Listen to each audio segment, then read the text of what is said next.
La CEDEAO, l'ONU et l'Union africaine tentent depuis plusieurs semaines de renouer le dialogue entre les différents protagonistes de la crise guinéenne, alors que l'élection présidentielle programmée pour le 18 octobre divise la classe politique.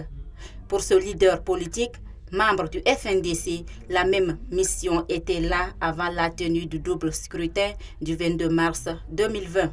Plus d'une année, nous essayons de dénoncer, et nous essayons d'alerter la communauté nationale et internationale pour leur dire écoutez, notre constitution ne doit pas être violée, le président a fait ses 2 mandats, il fallait qu'il parte, nous nous sommes entendus sur ça, et nous tenons coûte que ça soit respecté. Donc, disons, l'objectif du FNDC, c'est de respecter la constitution de mai 2010, et ça, nous tenons à cela. Et nous pensons que ça serait une bonne chose, et bien qu'ils ont pris assez de temps. Notre crise a commencé avant celle du Mali, et nous espérions qu'ils seraient là beaucoup plus tôt, qu'il y aurait beaucoup plus de pression pour éviter tous ces désagréments, tous ces morts, toutes ces manifestations et l'instabilité que ça provoque dans ce pays-là. Aujourd'hui, nous sommes dans ça et c'est des actes dont nous saluons. Cette mission aura pour tâche de rapprocher les antagonistes autour de la table de négociation pour décrisper la crise politique latente en Guinée. Une mission certes difficile, mais pas impossible, souligne le président du parti PRP.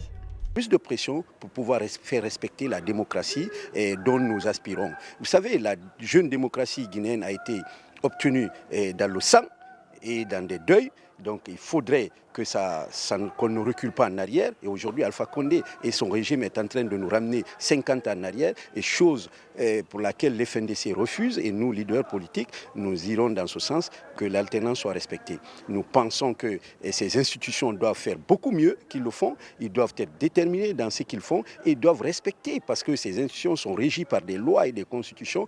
Eux-mêmes, ils doivent les respecter. Que quand un de leurs membres viole ces institutions, d'ailleurs la CEDEAO particulièrement, il faudrait qu'on le ramène à l'ordre et qu'on lui fasse comprendre que ça ne marche pas. Nous espérons que les promesses que le président Youssoufou nous a faites, que dans l'espace CEDEAO, il n'y aura plus un 3e mandat, on ne changera plus les constitutions pour se maintenir au pouvoir. Nous espérons fortement qu'il va se battre corps et âme pour pouvoir disons, donner ce rêve-là, réaliser le rêve que l'Afrique, et particulièrement l'Afrique francophone, aspire tant. Cette mission compte gérer cette crise politique à travers une vidéoconférence dans les prochains jours.